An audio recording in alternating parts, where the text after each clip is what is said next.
तो दर्शक बंधु वर्तमान आम राज्य सरकार तरफ आम राज्यर समस्त लोक मानक पई अंत्योदय गृह योजना को लेकिन गोटे बड़ घोषणा करा जायछि। जहाँ विषय रे ए वीडियो रे मु वर्तमान आपण मानक डिटेल्स रे कहबाकू जाउछि। तो वीडियोटी को शेष पर्यंत देखिबे एवं ता सहित वीडियो को गोटे लाइक करके चैनल को मध्य सब्सक्राइब करिनेबे। तो दर्शक बंधु आपण माने जानिथिबे जे पूर्वरु आम राज्य रे अंत्योदय गृह योजना कार्यकारी करा जाउथिला। तबे वर्तमान एकु नेकी वर्तमानर सरकार बा बीजेपी सरकार गोटे बड़ घोषणा करिछि। जे घोषणा अनुसार वर्तमान आम राज्यर लोक माननकु एही अंत्योदय गृह योजना अंतर्गत रे घर मध्य मिलबाकू जाउछि। तबे निश्चित भाव में आपणक मनरे अंत्योदय गृह योजना को लेकिन जहाँ भी प्रश्न रोचे से सबूर उत्तर ए वीडियो मिलबाकू जाउछि। तो देखंतु दर्शक बंधु वर्तमान सीएमओ ओडिशा तरफ आमर ट्विटर रे मध्य ए नेकी ट्वीट करा जायछि जे गरीब और निम्न आय वर्गर परिवारक पई लोकंक सरकार आरंभ करिसंती अंत्योदय गृह योजना 7550 कोटी व्यय बराद विशिष्ट एही योजना माध्यम 3 वर्ष भितर 2,25,000 लोकंको पक्का घर जोगाई देवे राज्य सरकार। तबे दर्शक बंधु देखंतु ए नै कि सीएमओ ओडिशा तरफ वर्तमान ट्विटर माध्यम ट्वीट करा जायछि जे वर्तमान आम राज्य ओडिशा रे पाखापाखि 7550 कोटी टंकार व्यय बराद करा जायछि एवं आगामी 3 वर्ष रे पाखापाखि 2,25,000 लोकंको एही योजना अंतर्गत रे पक्का घर जोगाई दिया जिबार लक्ष्य मध्य रहिछि। तो डिटेल्स खबर उपर आमे टिके नजर पकाइबा।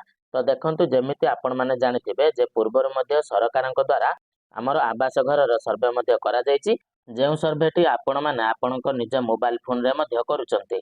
तो देखंतु से नेकी मध्य अपडेट रहिछि जे मार्च 31 तारिख जाय चलिबा आवास सर्वे पंजीकरण कलेनी 19 लाख रु अधिक लोक। तो दर्शक बंधु आमर जो आवास घर पई अप्लाई चलीथिला तो से अप्लाई रे पाखापाखि वर्तमान 19 लाख रु अधिक लोक रजिस्ट्रेशन करि सारिलेनी बा आवास घर पई अप्लाई करि सारिलेनी। एवं आपण माने समस्त मध्य जानिचंती जे मार्च 31 तारिख आपणकर अप्लाई करिबार शेष तारिख मध्य रहिछि। तो से नै कि वर्तमान मंत्री मध्य अपडेट देइचंती। कोन अपडेट देइचंती ना मार्च 31 आवास सर्वे रो डेडलाइन मार्च 31 तारिख जाए चलिबा आवास सर्वे। एबे जाए सर्वे रे 19.5 लाख लोक नाम पंजीकरण कलेनी। ए नै पंचायती राज मंत्री रवि नारायण नायक सूचना देइचंती। एबे प्रधानमंत्री आवास योजना सर्वे चलीछि मार्च 31 जाए चलिबो। तो जेमिति आपण माने जानिचंती जे आवास योजना रे हमर जो अप्लाई चलीछि तो सेही अप्लाई करिबार शेष तारिख मार्च 31 तारिख रहिछि। एवं वर्तमान सुधा पाखापाखि आमर मंत्री अपडेट अनुसार बा मंत्री सूचना अनुसार 19.5 लाख लोक आवास घर पई अप्लाई मध्य करि सारिलेनी। तापरे देखंतु आहुरी 17 रु 18 दिन थिबारु आहुरी अधिक लोक शामिल हेबे बोली आशा रहिछि। तो निश्चित भाव में वर्तमान जेहेतु आहुरी 17 दिन पाखापाखि रहिछि तो आहुरी निश्चित भाव में 3-4 लाख लोक मध्य आवेदन करिवे। काहेकि ना आहुरी अधिक लोक मध्य आवेदन करंतेनी किंतु आवास प्लस आप जो आपणकर रहिछि तो से आप रे अनेक समय बहुत सारा प्रॉब्लम रहउछि। केतेबेले कार लॉगिन हेउनी आउ केतेबेले तो ओडिसा रे घर अप्लाई चालुनी बोली मध्य शो करूछि आउ केतेबेले मध्य आपणकर सब किछि डिटेल्स देला पर मध्य लास्ट रे फॉर्म टी सबमिट हेउनी। तो ए सब असुविधार सामना करुथिबार मध्य बहुत सारा लोक एटारे अप्लाई करि पारु नांती। तो ए जगह आपण मानक मु गुटिए सजेशन देबी जे आपण माने पाहांतिया समय रे अर्थात सकाळ 4टा रु नेकी सकाळ 6टा मध्य अप्लाई करंतु एवं आपणकर सक्सेसफुली अप्लाई हे जिवो। काहेकि ना अन्य समय रे जेतु एते सारा लोक अप्लाई करूचंती तो सेति पई आपणकर सर्वर रे टिके प्रॉब्लम रहउची। तो सेति पई सठिक रूप रे अप्लाई हे पारु नाही। तो सेति पई आपण माने भर समय रे अप्लाई करिवे आपणकर सक्सेसफुली अप्लाई हे जिवो। तापरे देखंतु सेपटे अंत्योदय गृह योजनार शुभारंभ करिवे मुख्यमंत्री मोहन चरण माझी। आसंता 30 तारिख रे कलाहांडी जिल्लारो आरंभ हेबो अंत्योदय गृह योजना। 50,000 लोकंकु योजना सह जोड़िबे सरकार। ए नै पंचायत राज मंत्री रवि नारायण नायक सूचना देइचंती। अर्थात अंत्योदय गृह योजना आपणकर केबेठारु कार्यकारी हेबो बा केबेठारु शुभारंभ करा जिवो ना एही मार्च मासर 30 तारिख रे कलाहांडी जिल्लारो एही योजनार शुभारंभ करा जिवो एवं पाखापाखि 50,000 लोकंकु प्रथम पर्यायर घर जोगाई दिया जिवो। एटा मध्य वर्तमान सूचना रहिछि। ता सहित देखंतु अंत्योदय योजना अंतर्गत रे केउ मानकु घर मिलिबो ना गरीब लोकंकु अंत्योदय गृह योजना रे शामिल करा जिवो। भिन्नक्षम विधवा दुरारोग रे पीड़ित थिबा व्यक्ति एवं शहीद परिवार व्यक्ति पद्मश्री परिवार व्यक्ति बन्या बात्या और अग्निकांड घटी घर पड़िथिबा व्यक्ति एही योजना रे शामिल हेबे। ତ ବର୍ତ୍ତମାନ ଆପଣମାନଙ୍କ ପାଇଁ ଏଇଟା ଗୁରୁତ୍ୱପୂର୍ଣ୍ଣ ଅପଡେଟ୍ ରହିଛି।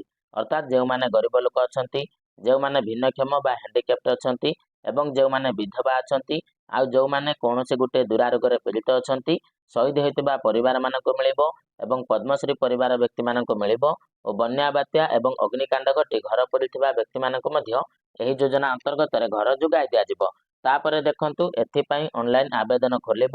ଫୋନ୍ ନମ୍ବର 0674681777 ଏବଂ ୱେବ୍ ପୋର୍ଟାଲ ମାଧ୍ୟମରେ ପଞ୍ଚାୟତ କାର୍ଯ୍ୟାଳୟରେ ବିଡିଓଙ୍କ ମାଧ୍ୟମରେ ପଞ୍ଜୀକୃତ କରିପାରିବେ। ପଞ୍ଚାୟତ ମାଧ୍ୟମରେ ବିଡିଓଙ୍କ ସହିତ ଯୋଗାଯୋଗ ପାଇଁ ମନ୍ତ୍ରୀ ଅନୁରୋଧ କରିଛନ୍ତି। ତ ବର୍ତ୍ତମାନ ଏଇଟା ମଧ୍ୟ ଆପଣଙ୍କ ପାଇଁ ଗୁରୁତ୍ୱପୂର୍ଣ୍ଣ ରହିଛି ଯେ ଆମର ଖୁବ୍ ଶୀଘ୍ର ଏହି ଅନ୍ତର୍ଦୟ ଗୃହ ଯୋଜନାରେ ଆବେଦନ କରିବା ପାଇଁ ଅନଲାଇନ୍ ପୋର୍ଟାଲ ମଧ୍ୟ ଖୋଲାଯିବ।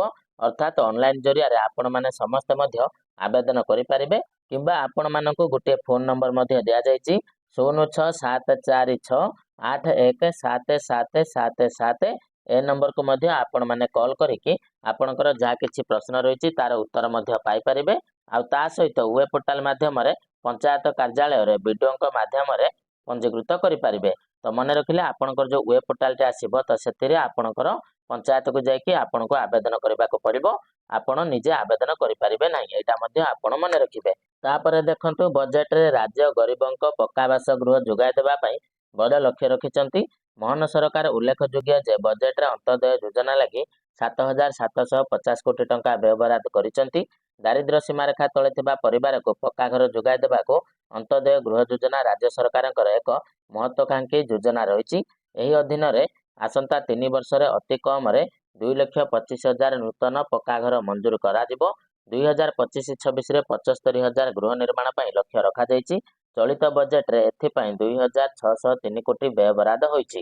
ତେବେ ମନେ ରଖିବେ, ବର୍ତ୍ତମାନ ଏହି 2025-26 ମସିହାରେ ପାଖାପାଖି 75,000 ଲୋକଙ୍କୁ ଅନ୍ତର୍ଦୟ ଗୃହ ଯୋଜନା ଅନ୍ତର୍ଗତରେ ଘର ଯୋଗାଇ ଦିଆଯିବ ଏବଂ ଯେଉଁମାନେ ଦାରିଦ୍ର୍ୟ ସୀମାରେଖା ତଳେ ଥିବେ ସେମାନଙ୍କୁ ମଧ୍ୟ ଘର ଦିଆଯିବ।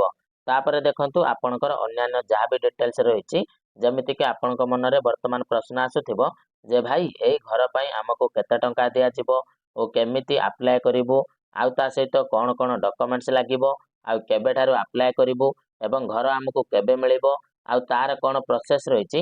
ତ ଯଦି ଆପଣମାନେ ପୁରା ଡିଟେଲ୍ସରେ ଗୋଟିଏ ଭିଡ଼ିଓ ଦେଖିବାକୁ ଚାହୁଁଥିବେ ତାହେଲେ ଆପଣମାନେ ଆମକୁ କମେଣ୍ଟ କରିବେ, ଆଉ ସେ ନେଇକି ପରବର୍ତ୍ତୀ ସମୟରେ ଆମେ ମଧ୍ୟ ଆପଣଙ୍କୁ ଗୋଟିଏ ଭିଡ଼ିଓ ପ୍ରୋଭାଇଡ଼ କରିଦେବୁ। ଆଉ ଯେଉଁ ଭିଡ଼ିଓକୁ ଦେଖିଲେ ଆପଣଙ୍କ ମନରେ ଥିବା ସବୁ ପ୍ରଶ୍ନର ଉତ୍ତର ଆପଣମାନେ ପାଇଯିବେ। ତ ଦର୍ଶକ ବନ୍ଧୁ, ଯଦି ଭିଡ଼ିଓଟି ଟିକେ ବି ଇନଫର୍ମେଟିଭ୍ ଲାଗିଥାଏ ତ ଭିଡ଼ିଓକୁ ଲାଇକ୍ କରିବେ ଏବଂ ଚ୍ୟାନେଲରେ ନୂଆ ହେଇଥିଲେ ଚ୍ୟାନେଲଟିକୁ ସବସ୍କ୍ରାଇବ୍ କରିନେବେ। ଆଉ ତା ସହିତ ଆପଣମାନେ କେଉଁ ଜାଗାରୁ ଏ ଭିଡ଼ିଓଟିକୁ ଦେଖୁଛନ୍ତି କମେଣ୍ଟ ମାଧ୍ୟମରେ ଜଣାଇଦେବେ ଏବଂ ଭିଡ଼ିଓଟିକୁ ଆପଣଙ୍କ ସାଙ୍ଗସାଥିମାନଙ୍କ ସହିତ ସେୟାର କରିଦେବେ, ଯାହାଦ୍ୱାରା ସେମାନଙ୍କ ପାଖରେ ଏହି ଭଲ ଖବରଟି ମଧ୍ୟ ପହଞ୍ଚି ପାରିବ। ତ ଦର୍ଶକ ବନ୍ଧୁ, ଚାଲନ୍ତୁ ଆଜିର ଭିଡ଼ିଓରେ ଏତିକି।